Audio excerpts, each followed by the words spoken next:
Liverpool, a metrópole da escravidão. Como Liverpool enriqueceu com a escravidão. Como uma das mais importantes cidades da Inglaterra, se tornou rica e próspera e ficou conhecida como a capital do tráfico de escravizados africanos. Na aula de hoje, mergulharemos nesta terrível história. Mas desde já, se inscreva aqui no canal e venha comigo caçar mais esta impressionante história.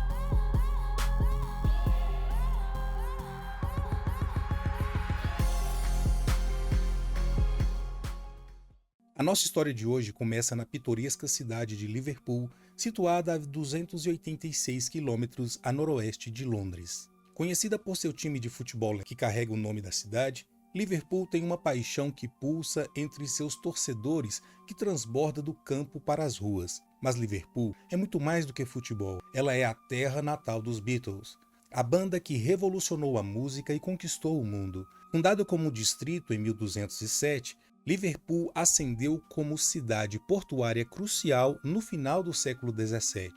Quem caminha pelas ruas de Liverpool hoje, admirando sua história na música, sua história no esporte, talvez não imagine o passado sombrio que assombra essa cidade. Em meio à rica tapeçaria de edifícios de Liverpool, há um local que merece nossa especial atenção. A poucos passos da icônica estátua dos Beatles, uma simples placa se destaca. Essa placa discreta está posicionada ao lado do George's Dock Building, um marco conhecido e considerado patrimônio histórico da antiga cidade marítima de Liverpool. O que torna essa placa tão significativa é o nome que ela revela, Gorré, num edifício chamado George's Dock, a doca do Rei George. A Alameda Gorré nos conecta a um passado sombrio e profundo, nomeada em homenagem à ilha de Gorré, na costa do Senegal, um dos mais infames entrepostos do tráfico de escravizados. A ilha de Gorré está localizada na costa de Senegal, a apenas 3 quilômetros de Dakar, a capital do país. Graças à sua posição estratégica no Oceano Atlântico, Gorré se tornou um ponto crucial no comércio transatlântico de escravizados. Esta ilha não apenas era um refúgio, mas um entreposto sombrio onde africanos eram capturados, armazenados e vendidos a europeus em busca de mão de obra para as novas plantações do Novo Mundo. Na ilha de Gorré encontra-se a Casa dos Escravos, um lugar que durante séculos foi o palco de muita dor e de muito desespero. Antes de serem levados para o desconhecido, essas pessoas passavam pela temida Porta de Não Retorno. Essa porta representava a última visão que tinham de sua terra natal, o último vislumbre antes de serem tragicamente separados dela para sempre. Através dessa porta, muitos deixaram suas esperanças, muitos deixaram seus sonhos, enquanto a brutalidade do comércio de escravizados se instaurava. A Casa dos Escravos permanece como um monumento à resiliência daqueles que sofreram e como uma lembrança do impacto duradouro da escravidão na memória coletiva. Mas qual a relação entre Gorré e George Docks? A placa Gorré em Liverpool ela é um testemunho silencioso deste passado complexo. Na verdade, ela faz referência aos armazéns Gorré, que foram construídos a leste do cais em 1793. Mas por que esses armazéns receberam o nome de um mercado de escravos da África Ocidental?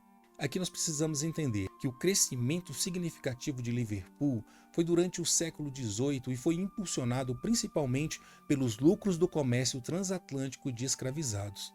A cidade ela se transformou em um próspero centro comercial e com isso surgiu uma demanda crescente por espaço de armazenamento. Os armazéns Gorré ficavam exatamente em frente ao George Docks Building. Em resposta a essa necessidade, comerciantes bem-sucedidos acabaram decidindo construir estes armazéns, que ficaram conhecidos e foram batizados como Armazéns Gorré. O nome ele não é uma mera escolha, ele evoca as Ilhas Gorré, no Senegal, da qual muitos escravizados foram retirados por traficantes de escravizados da Inglaterra. E o George Docks? O George Docks, ou a doca do Rei George, ela serviu como um dos principais pontos e portos de embarque e desembarque de navios que transportavam escravizados da África para as Américas. Com a demanda crescente por trabalho nas plantações de açúcar, tabaco e algodão, os comerciantes de Liverpool eles usavam a doca do Rei George, ou George Docks, para carregar e descarregar escravizados e também produtos. Ao lado da igreja de Nossa Senhora e São Nicolau, é possível encontrar resquícios arquitetônicos desta doca do Rei George, uma lembrança silenciosa da importância histórica deste local. Esses resquícios são mais do que simples marcos, eles contam a história de uma cidade que foi um dos principais centros do comércio marítimo e, tragicamente, do comércio de escravizados.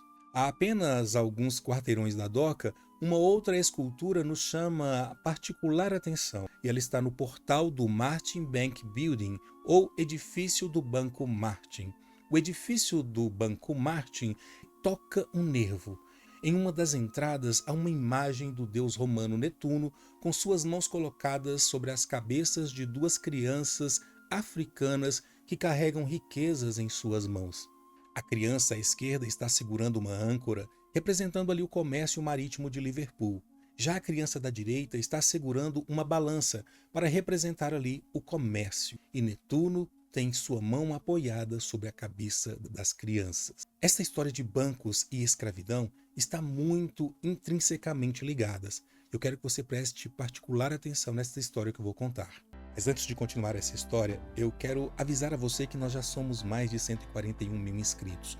Uma comunidade com pessoas do Brasil, Angola, Moçambique, de diversos outros lugares da África, Portugal, partes da Europa, Estados Unidos, Inglaterra, diversas partes do mundo. E o nosso trabalho é trazer até você cada vez mais histórias que possam trazer luz a essa história dos povos africanos e dos povos afrodiaspóricos. E tudo isso chega a você de forma gratuita, mas muitas pessoas colaboram para que essa iniciativa permaneça ativa. Essas pessoas se tornam membros, colaboram com o canal via chave Pix, e você também pode fazer isso. Você pode colaborar com o canal se tornando um membro, ou você pode colaborar via chave Pix que está na descrição do vídeo ou neste QR Code que está aqui na tela. Além do mais, você pode mandar em qualquer momento um valeu demais, dizendo que você gostou do nosso conteúdo, pode dar like, se inscrever no canal, compartilhar, comentar. Todas estas são formas válidas de você participar desta comunidade. E não se esqueça, tudo tem história e eu vim aqui contar para você. Então é importante que você faça parte desta comunidade. E agora, voltemos à nossa história. Em 1966, o edifício do Martins Bank ele foi designado como um edifício listado como Grau 2, uma descrição que foi alterada em 2007, que estabelece marcos históricos na Inglaterra. Isso aí para incluir as ligações que o banco tinha com o tráfico de escravos via Haywood Bank, um outro banco que eles absorveram. O Martin Bank ele absorveu um outro banco, ou seja, fundiu com outro banco chamado Haywood's Bank. E esse banco teve a sua fortuna, a sua riqueza criada pela escravidão. Os fundadores do Haywood's Bank, os irmãos Haywood, eles investiram em pelo menos 125 viagens de escravizados, viagens para capturar e para vender esses escravizados no Novo Mundo, nas Américas, no Brasil.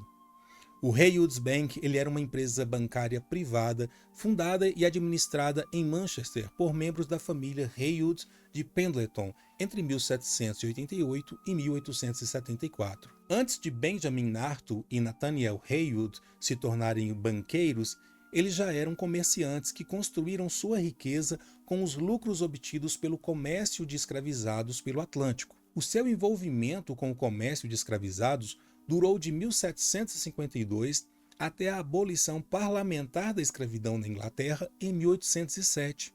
O historiador Eric Williams, em seu livro Capitalismo e Escravidão, ele afirma o seguinte: os Haywoods, eles eram comerciantes de escravos e os primeiros a importar o algodão cultivado por escravos dos Estados Unidos. Arthur Haywood foi tesoureiro da Academia de Manchester, onde seus filhos foram educados. Um dos filhos, Benjamin, foi eleito membro da Sociedade Literária e Filosófica de Manchester e foi admitido no Billiard Club, o clube mais seleto que Manchester já teve, que aceitava apenas os melhores homens em termos de comportamento, posição e conquistas. Williams ainda afirma que o Haywood Bank foi fundado em Liverpool em 1733 e permaneceu como um banco privado até 1883, quando foi comprado pelo Banco de Liverpool, ou Bank of Liverpool. Os seus fundadores eram comerciantes muito bem-sucedidos que mais tarde foram eleitos para a Câmara de Comércio. Eles tiveram sua experiência no comércio de escravizados, além de atuarem como corsários em negócios que eles mantiveram até o ano de 1807. O sócio sênior de uma das filiais da firma foi justamente Thomas Park, que foi um comerciante de escravizados, um banqueiro e um corsário de Liverpool e que fundou a empresa bancária William Gregson Sons Park e Moreland, cujo avô foi um capitão muito bem-sucedido no comércio das Índias Ocidentais. Em um exemplo típico das inter-relações comerciais da época, a filha de um dos sócios deste Heywood Banks se casou com Robertson, o filho do John Gladstone, e o seu filho Robertson Gladstone obteve uma parceria no banco. 11 dos 14 descendentes da família Heywood até o ano de 1815 se tornaram comerciantes ou banqueiros. Um outro comerciante proeminente de Liverpool foi Thomas Leyland, e ele era um dos traficantes de escravizados mais ativos em Liverpool e acumulou lucros imensos, uma grande fortuna. Formando uma parceria com Bullings em 1807, resultou no renomado banco Leyland Bullings, que manteve sua reputação por 94 anos até sua fusão com o banco North and South Wales Bank em 1901. Agora veja isto, no site do banco HSBC Internacional há um pouco desta história, acompanhem comigo. E por que está nesse banco? Já explico para vocês. Leyland Bullings foi fundada em Liverpool em 1807, foi adquirida pelo North and South Wales Bank em 1901, foi adquirida pelo Midland Bank em 1908. Midland foi adquirida pelo HSBC Holding em 1992. Este banco privado foi fundado por Thomas Leyland e seu sobrinho Richard Bulling. Leyland mudou-se para Liverpool quando jovem e desenvolveu ali um lucrativo negócio mercantil, negociando uma variedade de commodities.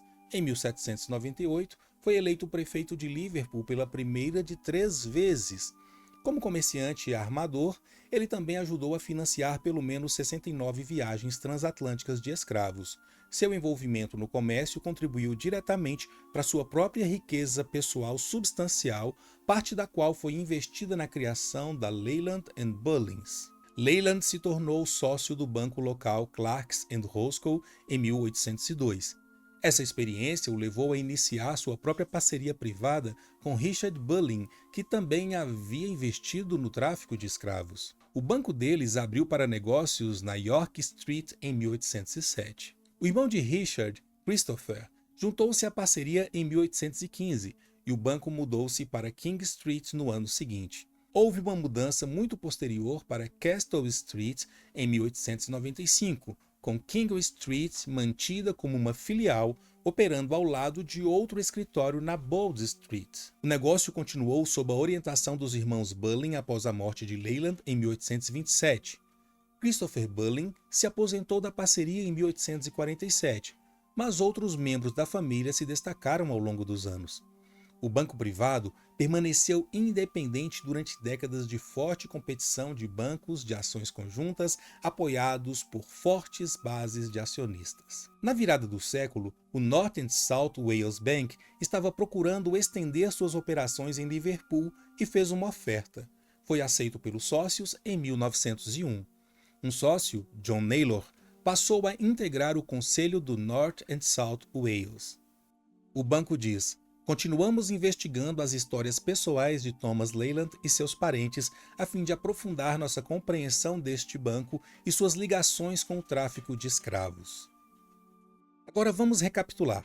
A história do banco Leyland Bullings ela começa em 1807 em Liverpool, quando foi fundado por Thomas Leyland e o seu sobrinho Richard Bulling.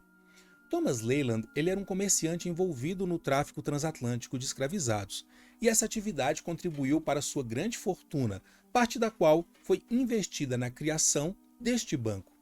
Após a morte de Leyland em 1827, o banco então continua operando sob a direção da família Bulling, mantendo-se forte e independente por várias décadas. Em 1901, então, o banco North and South Wales Bank compra Leyland Bullings como parte de sua estratégia de expansão para Liverpool, e posteriormente, em 1908, o Midland Bank adquire o North and South Wales Bank, assumindo ali os seus ativos, incluindo o banco original fundado por Leyland e Bullen. E finalmente, em 1992, o HSBC compra o Midland Bank, incorporando assim toda a rede de bancos e suas heranças que remontam ao período do comércio de escravizados no século XIX. Esse ciclo de aquisições demonstra como o patrimônio e a riqueza gerados por atividades escravocratas no século XVIII, eles acabaram passando de banco para banco, de família para família, até se tornarem parte de um dos maiores conglomerados financeiros do mundo, o HSBC. Veja só, em 1750 foi estabelecida uma nova organização chamada Companhia de Mercadores e Comerciantes com a África, que possuía um conselho de 9 diretores, sendo 3 deles de Londres, 3 de Bristol e 3 de Liverpool. Em 1755, a distribuição dos comerciantes de escravizados registrados era de 237 em Bristol, 147 em Londres e 89 em Liverpool. Essa companhia ela tinha como objetivo facilitar e regulamentar o comércio com a África, incluindo o tráfico de escravizados, que era uma das principais atividades econômicas da época para essas cidades britânicas. Bristol, Londres e Liverpool estavam profundamente envolvidas nesse negócio, nesse comércio transatlântico de escravizados, lucrando significativamente com a exploração de pessoas africanas. A Grã-Bretanha não era apenas o principal país de comércio de escravizados no mundo.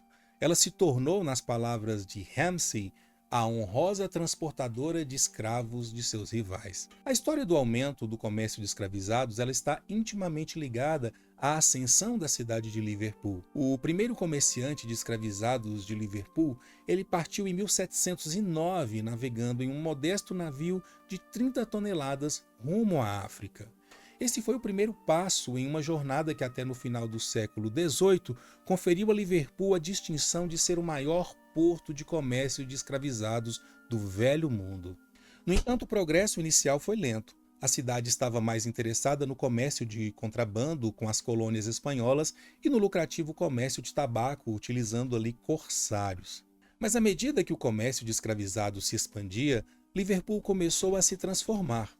O impulso econômico gerado por esse comércio acabou atraindo inúmeros investidores e comerciantes e permitindo que a cidade se consolidasse como um centro comercial crucial.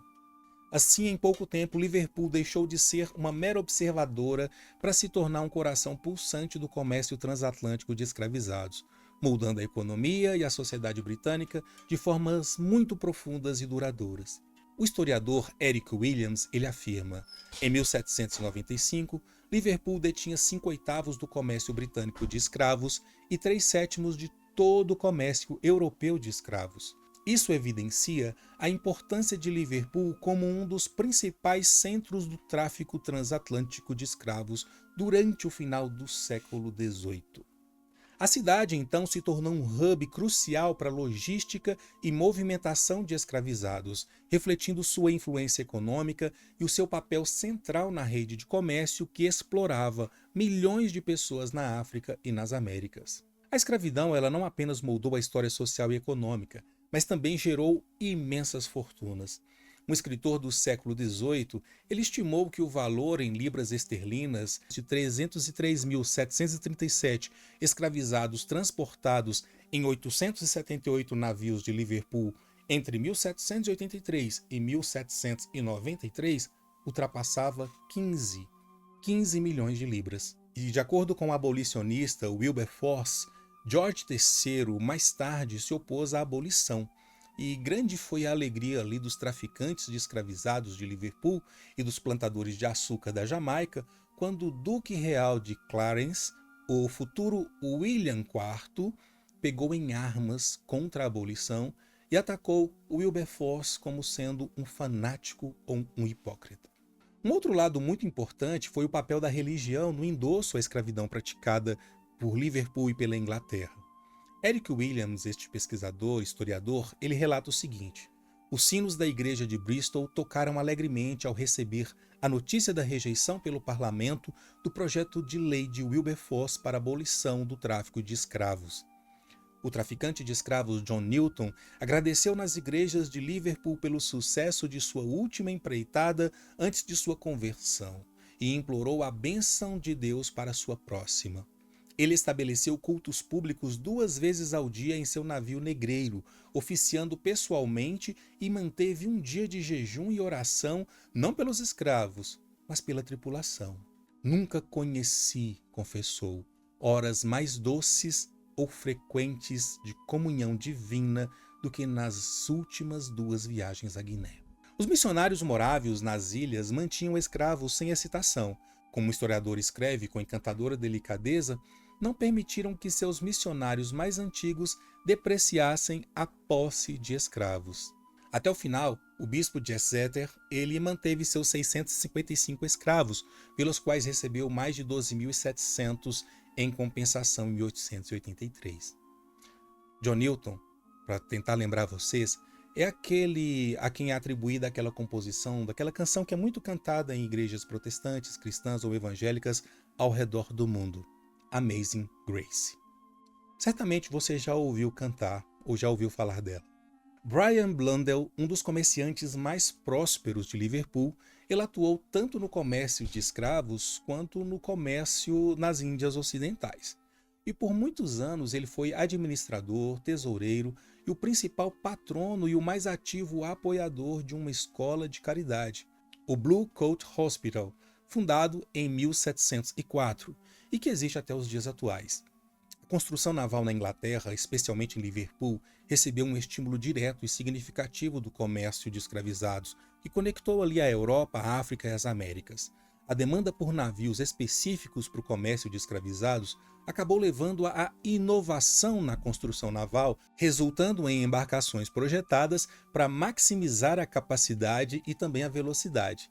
Essa combinação era crucial para minimizar a mortalidade durante as longas e difíceis viagens transatlânticas.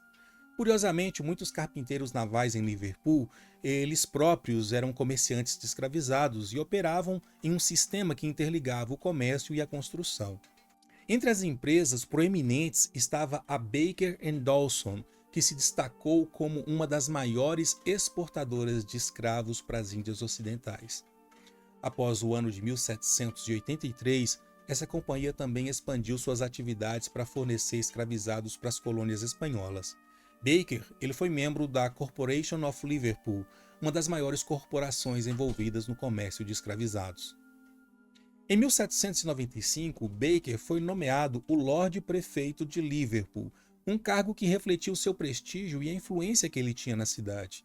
No entanto, o seu legado ele é indissociável destas práticas de escravidão que acabaram ajudando a construir a riqueza de Liverpool. O desenvolvimento do comércio triangular e da navegação e da construção naval acabou levando ao crescimento das grandes cidades portuárias. Bristol, Liverpool e Glasgow ocupavam como portos e centros comerciais a mesma posição na era do comércio que Manchester, Birmingham e Sheffield ocupariam mais tarde na era da indústria. Em 1709 e 1771, o comércio marítimo em Liverpool experimentou um crescimento extraordinário.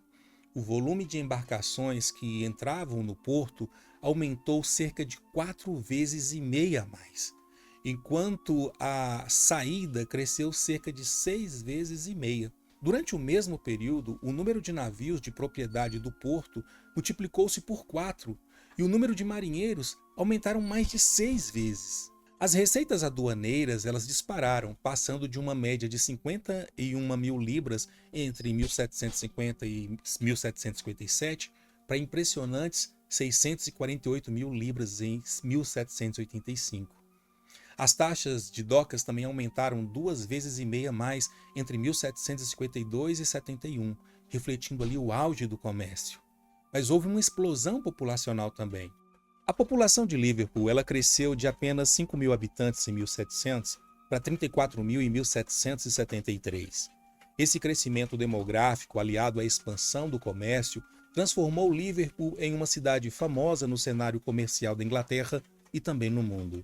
O historiador Eric William ele conta que era um ditado comum que várias das principais ruas de Liverpool haviam sido traçadas pelas correntes e as paredes das casas cimentadas com o sangue dos escravos africanos, e uma rua recebeu o apelido de Negro Row. A casa da alfândega de tijolos vermelhos estava adornada com cabeças de negros.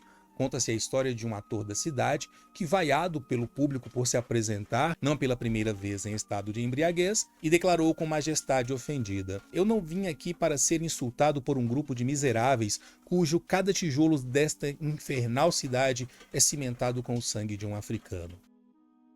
E veja só, não muito distante da doca do Rei George, ou George's Dock, existe um outro prédio com uma história interessante, que é a construção do estádio do Everton Football Club, ou do time do Everton, que foi autorizada a ser construída em um local conhecido como Doca Branley Moor. Mas o que é esta Doca Branley Moor?